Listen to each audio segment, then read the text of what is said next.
राधे राधे, जय माता की भक्तों। आप सभी का स्वागत करती हूँ स्पिरिचुअल ज्ञान साधना में और आप सभी से अनुरोध करती हूँ कि स्पिरिचुअल ज्ञान साधना को सब्सक्राइब कर लीजिए और बेल आइकन को प्रेस कर दीजिए ताकि आपको नई नई वीडियोस का नोटिफिकेशन। जय माता की, राधे राधे भक्तों। कैसे हैं आप सभी लोग? आशा करते हैं सभी लोग बहुत अच्छे होंगे। बताने के लिए कमेंट में जय माता की, राधे राधे अवश्य ही लिखिएगा। भक्तों, आज की वीडियो में हम आपको शनिवार की व्रत कथा सुनाएंगे। शनिदेव जी को कर्मफल दाता कहा गया है। शनिदेव कर्मों के हिसाब से ही व्यक्ति को दंड देते हैं।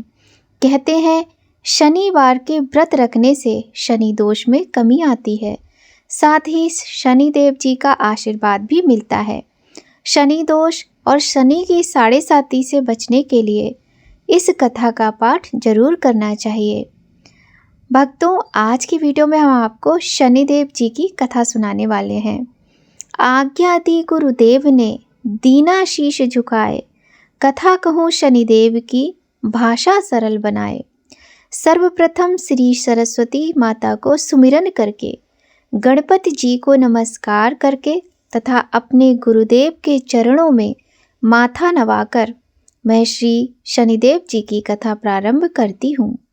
ये शनिदेव जी जो मनोवांछित कार्यों को सफल बनाने वाले हैं तथा जिन्हें सकल नर नारी और 33 कोटि देवी देवता, योगीश्वर मुनीश्वर ध्याते हैं, वही देव मेरी त्रुटियों को क्षमा करें और मुझे अपनी शरण में लें।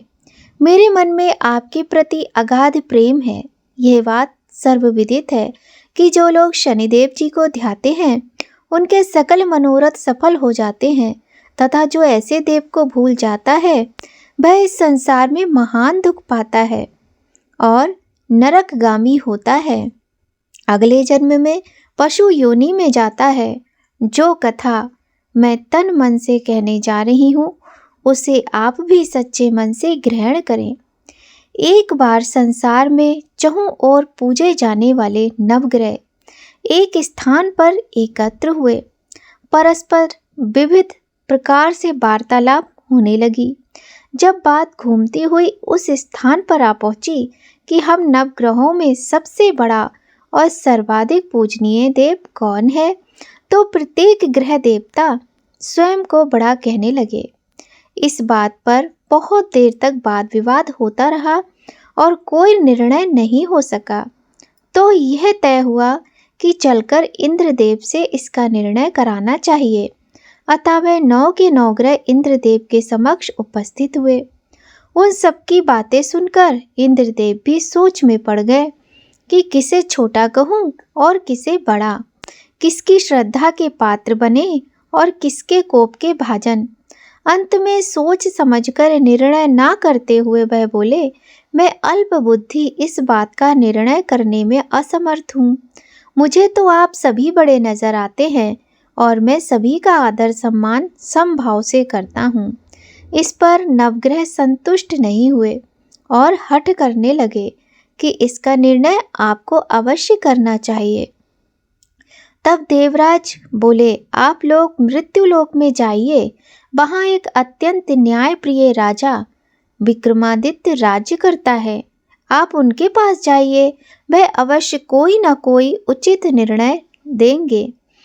इंद्रदेव से निराश होकर नवग्रह मृत्युलोक में जाने को तत्पर हो गए। देवराज इंद्र ने जब उन्हें वहां जाते देखा तो प्रसन्न होकर चैन की सांस ली। इस धर्म संकट से निकलना उनके लिए सचमुच कितना दुष्पार था, पर अपनी चतुराई से अपने ऊपर आए संकट को राजा विक्रमादित्य पर टाल दिया। उज्जैन नगरी की उन दिनों सारे ही भारत में धाक थी। एक तो वहां राजा विक्रमादित्य के दरबार में बड़े बड़े ज्ञानवान लोगों का सम्मेलन होता रहता था, दूसरे उस न्यायप्रिय राजा के न्याय से उज्जैन नगरी का सारे भारत में डंका बजता था। स्वर्ग में जब नवग्रहों का निर्णय ना हो पाया तो वह अपने अपने विमानों पर आरूढ़ हो मृत्युलोक में आ पहुँचे। ठीक उस समय जब राजा विक्रमादित्य का दरबार ठसाठस भरा हुआ था तब नवग्रह वहां जा पहुंचे। नवग्रहों को इकट्ठे देखकर विक्रमादित्य अपने सिंहासन से उठ खड़े हुए और सभी देवों को सम्मान पूर्वक आसन ग्रहण करने को कहा, किंतु राजा के इस सम्मान को किसी भी ग्रह देवता ने स्वीकार नहीं किया। तब विक्रमादित्य ने प्रश्नवाचक दृष्टि से उनकी ओर देखा तो बृहस्पति देव ने आगे बढ़कर दृढ़ स्वर में कहा, हे राजन, हम यहाँ पर तब तक आसन ग्रहण नहीं करेंगे जब तक कि आप हमारा यह निर्णय नहीं करेंगे कि हम लोगों में सबसे बड़ा कौन है। राजा अपने ऊपर आए इस धर्म संकट को देखकर पल भर को तो घबरा गए, परंतु शीघ्र ही उन्होंने स्वयं को संभाल लिया। उन्होंने अपने मन में एक युक्ति सोच ली। दरबार में छोटे छोटे आसनों की एक पंक्ति प्रवेश द्वार तक चली गई थी। राजा ने उन लोगों से कहा कि आप यहाँ पर आसन ग्रहण कीजिए और मैं सोचकर अभी अपना निर्णय करता हूँ। यह कहकर राजा अपने सिंहासन पर बैठ गए। सिंहासन के निकट ही जो आसन पड़ा था उस पर भागकर बृहस्पति जी जा बैठे। उनके अगले आसन पर सूर्यदेव जा बैठे। सूर्य के निकट ही चंद्रमा और फिर इसी क्रम में बुध, मंगल, राहु, केतु इत्यादि ने अपना अपना आसन ग्रहण कर लिया। पंक्ति में 8वें थे भार्गव, किंतु उन्हें भी संतोष था कि उनके बाद शनिश्चर बैठेंगे, किंतु आसन प्रवेश द्वार के समीप होने के कारण और सबसे अंत में होने के कारण शनिदेव उस पर नहीं बैठे। राजा विक्रमादित्य ने जो सोचा था कि जो ग्रह उस अंतिम आसन पर बैठेगा वह उसी को विनय और दयाशील के आधार पर बड़ा कहेंगे, पर वहाँ तो बात ही दूसरी हो गई। शनिदेव जी अति क्रोध और विकट स्वभाव के देवता हैं। जब वह नहीं बैठे तो 8 ग्रह खिलखिलाकर हंस पड़े। अपना इस प्रकार से अपमान होते देखकर शनिदेव जी की आंखें क्रोध से लाल हो गईं और भ्रकुटी तन गई। क्रोध से कांपते हुए बोले, राजन, मुझसे बैर लेकर तुमने अच्छा नहीं किया। क्या समझकर तुमने मुझे इस प्रकार से अपमानित करना चाहा है और क्यों मुझे सबसे अंत में बिठाना चाहा है। चांद ग्रह का प्रभाव 2.25 दिन रहता है और सूर्य, शुक्र और बुध का प्रभाव केवल आधा मास, सोम और मंगल 2 मास, गुरु 13 महीने, राहु केतु 18 मास रहते हैं, जबकि मैं 7.5 वर्ष तक रहता हूँ। इसलिए हे राजन, अब तू सावधान हो जा। तूने जो मेरा अपमान किया है उसका दंड तुझे अवश्य मिलेगा। राजा के कुछ दिन तो आराम से बीते, लेकिन शीघ्र ही शनिदेव जी की कोप दृष्टि फिरी और राजा पर 7.5 आ गई। उन्हीं दिनों एक व्यापारी कुछ घोड़े बेचने के लिए उज्जैन नगरी में आया। सुंदर सुंदर घोड़े देखकर राजा का जी ललचा गया। राजा ने उन्हें खरीदने का आदेश दिया। घोड़ों में एक घोड़ा भंवर नाम का था। राजा उस पर चढ़कर देखने लगे।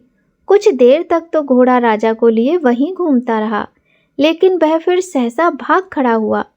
राजा को बड़ा अचंभा हुआ कि घोड़ा एक भयानक जंगल में राजा को पटककर अंतर ध्यान हो गया। राजा अकेला उस वीरान जंगल में भटकने लगा। शाम के समय जब उसे प्यास बहुत सताने लगी तो वह जोर जोर से चीखने लगा। उधर एक पगडंडी से एक ग्वाला अपने गांव को जा रहा था। वह राजा की आवाज़ सुनकर रुक गया। राजा उसके पास गया। ग्वाले ने उसकी व्यथा जानकर उसे निकट की नदी पर ले जाकर पानी पिलाया। पानी पीने के बाद राजा स्वस्थ हो गया और प्रसन्न होकर उसने ग्वाले को अपने हाथ की अंगूठी उतारकर दे दी और उससे कहा कि मैं उज्जैन का रहने वाला हूँ, यहाँ रास्ता भटक गया हूँ, तुम मुझे रास्ता दिखाओ। तब ग्वाला उसे अपने साथ गांव लाया। वहाँ एक मिष्ठान की दुकान पर राजा ने मिठाई खा पीकर भूख मिठाई और दुकानदार को भी एक अंगूठी उतार कर दे दी। दुकानदार के पूछने पर उसने उससे भी यही कहा कि वह उज्जैन नगरी का रहने वाला है और उसका नाम बोना है। फिर वह दुकान के बंद होने तक वहीं बैठा, दुकानदार से बातें करता रहा। उस दिन दुकानदार की बिक्री बहुत हो गई। उसने सोचा, ये भाग्यवान पुरुष है जो इसके आने से आज मेरी इतनी बिक्री हुई है। इसलिए रात होने पर वह उसे बोला कि उसके साथ घर चले और उसके साथ ही भोजन करे। राजा मान गया। जब वह दोनों घर पर पहुँचे तो दुकानदार की पत्नी ने उनका बड़ा आदर सत्कार किया और अतिथि के लिए विशेष रूप से भोजन तैयार किया। भोजन करते समय एक अद्भुत घटना घटी। जहाँ राजा भोजन कर रहा था, वहीं सामने की दीवार पर सोने का एक सतलड़ा चित्र था। सहसा ही वह हार टंगा हुआ था। उसके पीछे एक वहाँ दृश्य ऐसा हुआ कि वह अदृश्य हो गया। दुकानदार के यहाँ एक बांदी थी। उसने जाकर घर की मालकिन से कहा, वहाँ खूंटी पर हार नहीं है। जब बात दुकानदार तक पहुंची तो उसने राजा से पूछा। राजा बोला, मुझे तो भाई नहीं मालूम। तुम्हारे और मेरे अतिरिक्त तो यहाँ कोई था ही नहीं। सच सच बताओ, हार कहाँ है? मुझे नहीं मालूम। राजा फिर बोला, मेरे पास कोई हार नहीं है। जब कोई निर्णय नहीं हो सका तो दुकानदार राजा को उस नगर के राजा के पास ले गया। उस नगर के राजा ने जब विक्रमादित्य की भोली भाली सूरत देखी तो बोला, यह व्यक्ति कभी भी चोरी नहीं कर सकता। और यह कहकर उसने विक्रमादित्य को छोड़ दिया। विक्रमादित्य जब उसे नगर में यूं ही इधर उधर घूम रहे थे, तब उस नगर के एक तेली ने उससे कहा कि वह उसके यहाँ काम कर ले तो उसे वह रहने का स्थान और खाने की सामग्री भी देगा। राजा मान गया और तेली उसे अपने घर ले आया। वहाँ सारा दिन राजा धाड़ी पर बैठा उसके बैलों को हाँकता रहा और तेली बाजार में तेल बेच आता। वर्षा ऋतु आई और मूसलाधार बारिश होने लगी। तब धाड़ी पर बैठे हुए विक्रमादित्य ने मौज में आकर ऊंचे ऊंचे स्वर में राग अलापना आरंभ कर दिया। निकट ही उस नगर के राजा का राजमहल था। वहां खिड़की में बैठी राजकुमारी ने जब राजा का मधुर स्वर में गीत सुना तो वह अपना दिल हार बैठी। उसने बांदी को पता करने के लिए भेजा। बांदी वहां राजा को गाते हुए देखकर लौटी तो राजकुमारी से बोली कि वहां पर तो कोई अति सुकुमार नवयुवक बैठा ही नहीं है। वहां तो एक ऐसा युवक बैठा है और मस्ती में आंखें बंद किए गा रहा है। राजकुमारी ने सुना तो उसने अन्न जल का त्याग कर दिया। रात तक जब उसने कुछ नहीं खाया तो रानी ने आकर उसे समझाया, पर वह बोली कि वह तो उस गाने वाले से ही विवाह करेगी। रानी ने जाकर कहा राजा से कि राजकुमारी एक तेली पर मोहित हो गई है, उससे ब्याह रचाना चाहती है। राजा ने सुना तो बहुत क्रोधित हुआ। उसने तेली के घर से विक्रमादित्य को बुलाया और उसके हाथ काटकर जंगल में फेंकवा दिए। यह बात जब राजकुमारी को पता चली तो वह और भी अपनी बात पर दृढ़ हो गई। बोली, मैंने तो अब उसी वर को चुन लिया है, वह चाहे कैसा भी हो उसी से विवाह करूंगी। बेटी की हठ देखकर लाचार हो राजा ने दोबारा विक्रमादित्य को नगर में बुलवाया और उससे राजकुमारी का पाणी ग्रहण कराया और एक साधारण सा मकान में दोनों को बसा दिया। दोनों वहीं रहने लगे। एक दिन जब विक्रमादित्य सोया था तो स्वप्न में उसे शनिदेव जी नजर आए। विक्रमादित्य ने उनके सामने नमस्कार किया और क्षमा प्रार्थना की। शनिदेव जी ने उन्हें आशीर्वाद दिया और बोले, अब तुम्हारी साढ़े साती समाप्त हो गई है। राजा बोला, मुझसे जो भी अपराध हुआ हो उसके लिए मुझे क्षमा कर दीजिए। शनिदेव जी ने मुस्कुराकर उन्हें आशीर्वाद दिया और राजा के दोनों हाथ सही हो गए। राजा ने अपनी पत्नी राजकुमारी को रात को जगाया नहीं। वह रात को उसके साथ चुपचाप सो गया। सुबह जब राजकुमारी की आंख खुली तो उसने देखा कि उसके पति की तो दोनों हाथ सही हो गए हैं, तो वह चौंक कर उठ बैठी। लेकिन शीघ्र ही विक्रमादित्य ने जाकर उसको सब बातों से अवगत करा दिया। जब वहां के राजा को ये बात मालूम हुई तो वह भागा भागा आया और उस अपंग को फिर से स्वस्थ देखकर चकित रह गया। उसको भी विक्रमादित्य ने यही कहा कि यह सब शनिदेव जी की कृपा का फल है, और विक्रमादित्य जी ने अपना वास्तविक परिचय भी उस राजा को दिया और सारा किस्सा विस्तार से सुनाया। सुनते ही राजा विक्रमादित्य के चरणों में गिर गया और क्षमा याचना करने लगा। बस यह खबर शीघ्र ही सारे नगर में फैल गई। दुकानदार को जब यह खबर मिली तो वह भागा भागा आया और विक्रमादित्य के पांव पर लौटने लगा। विक्रमादित्य ने उसे उठाकर आसन पर बिठाया और कहा, तुम घर जाकर उसी खूंटी पर देखो, हार टंगा होगा। और सच ही दुकानदार ने देखा तो हार टंगा पाया। राजा ने नौकरानियों के साथ लश्कर समेत विक्रमादित्य को विदा किया।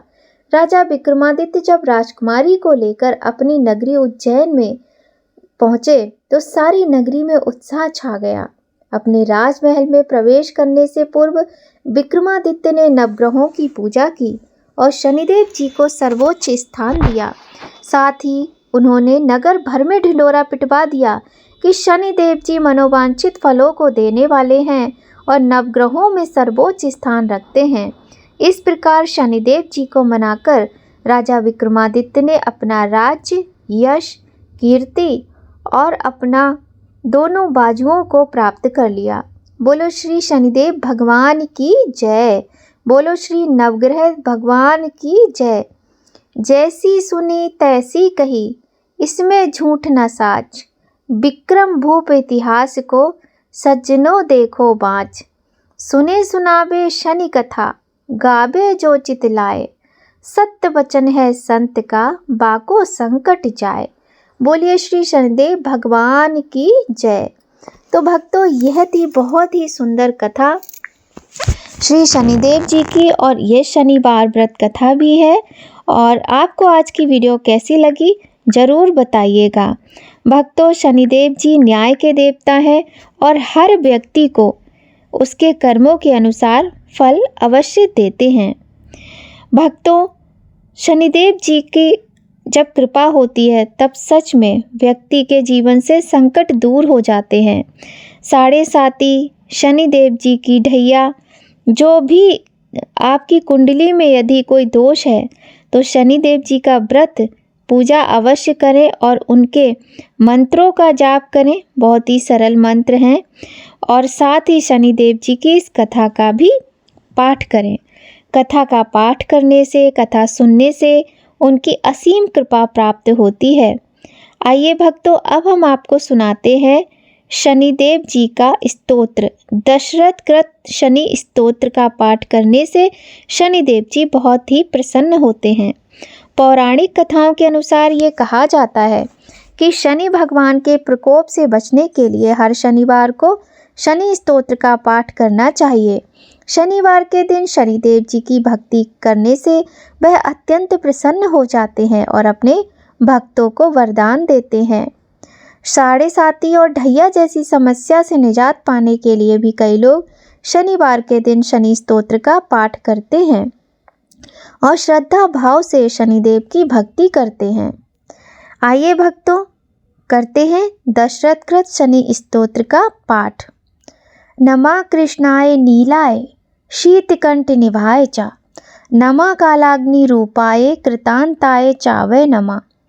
नमो निर्मांस देहाय दीर्घश्म सृजताय च, नमो विशाल नेत्राय शुष्कोदर भयाकृते। नमः पुष्कल गात्राय स्थूल रोमणे अथ वै नमः।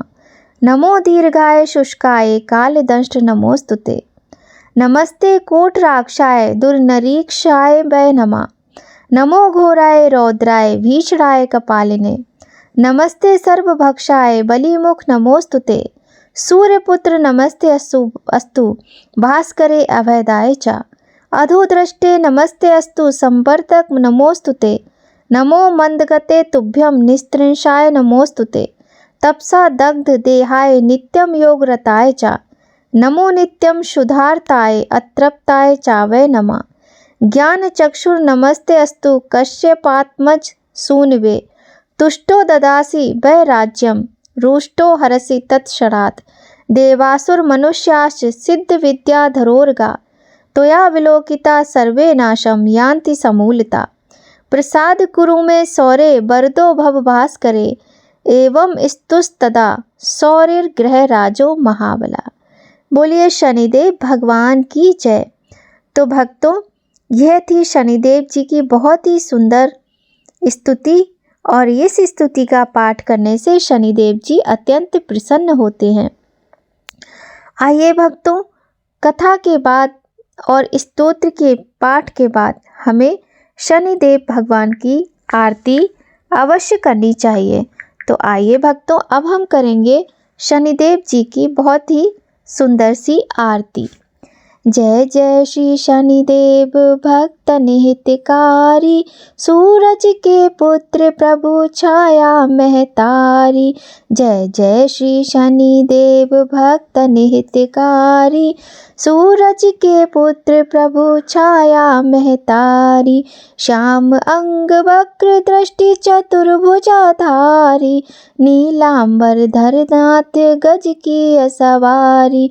जय जय शनिदेव प्रभु भक्तन हितकारी, किरीट मुकुट शीश रचित दीपत है लिलारी। मुक्तन की माला गले शोभित बलिहारी। जय जय शनिदेव प्रभु भक्तन हितकारी, मोदक मिष्ठान पान चढ़त है सुपारी। लोहा तिल तेल उड़त महिष अति प्यारी। जय जय श्री शनिदेव भक्तन हितकारी, देव दनुज ऋषि मुनि सुमिरत नर नारी। विश्वनाथ धरत ध्यान शरण है तुम्हारी। जय जय श्री शनिदेव भक्तन हितकारी, जय जय श्री शनिदेव भक्तन हितकारी, जय जय श्री शनिदेव भक्तन हितकारी। बोलिए शनिदेव भगवान की जय। तो भक्तों, आज की वीडियो में बस इतना ही। आज की वीडियो आपको कैसी लगी कमेंट करके ज़रूर बताइएगा। यदि आपको वीडियो थोड़ी भी हेल्पफुल लगे, अच्छी लगे और आपको लगे कि ये वीडियो और लोगों को भी सुनना चाहिए तो शेयर ज़रूर कीजिएगा। भक्तों, आप सभी का प्यार, आशीर्वाद, सपोर्ट हमारे साथ ऐसे ही बना रहे, इसी कामना के साथ आज की वीडियो का यहीं पर समापन करते हैं।